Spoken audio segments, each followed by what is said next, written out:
BRS నేతలు కాంగ్రెస్ నాయకులను విమర్శించడం మానుకుని తమ కార్యకర్తలను పార్టీ మారకుండా కాపాడుకోవాలని హితవు పలికారు భువనగిరి కాంగ్రెస్ ఎంపీ అభ్యర్థి తెలంగాణ పీసీసీ ఉపాధ్యక్షులు చామల కిరణ్ కుమార్ రెడ్డి.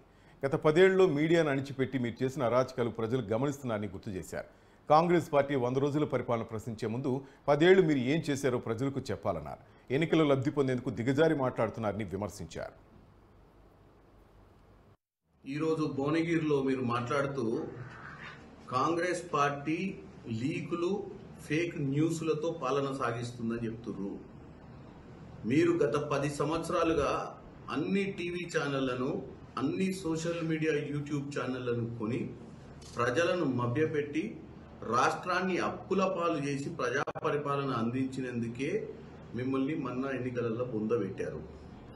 ఈరోజు మా పాలన మీద, మా 100 రోజుల పాలన మీద మీరు తప్పుడు ప్రచారం చేసి ఈ పార్లమెంట్ ఎన్నికలలో లబ్ధి పొందాలన్న ఒక పిచ్చి ఆలోచనతోటి ఈ పిచ్చి పిచ్చి మాటలు మాట్లాడుతున్నారు హరీష్ రావు గారు. ప్రజలు ఆల్రెడీ చూసిర్రు.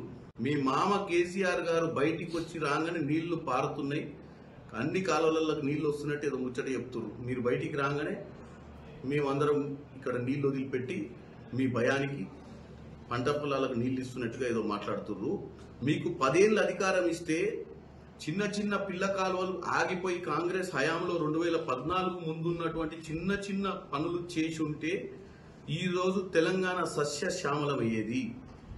మీ చిత్తశుద్ధి అంతా కమిషన్ల కోసమే పనిచేసిరు కాబట్టి ఈ చిన్న చిన్న ప్రాజెక్టులు 2 కిలోమీటర్లు 3 కిలోమీటర్లు ఏదైతే రిజర్వాయర్లు కడతామని చెప్పి మీరు మాట్లాడిరో గతంలో, ఈ చిన్న చిన్న కాలువల మీద ఇన్వెస్ట్మెంట్ చేస్తే దాంట్లో కమిషన్లు రావని మీరు కేవలం కాళేశ్వరం లాంటి ఒక గుదిబండను చేసి దాంట్లో కమిషన్లు దండుకోవడానికి ప్రత్యక్షంగా మీ మామగారికి నువ్వు కుడిభుజంగా ఉండి చేసిన వ్యాపారము.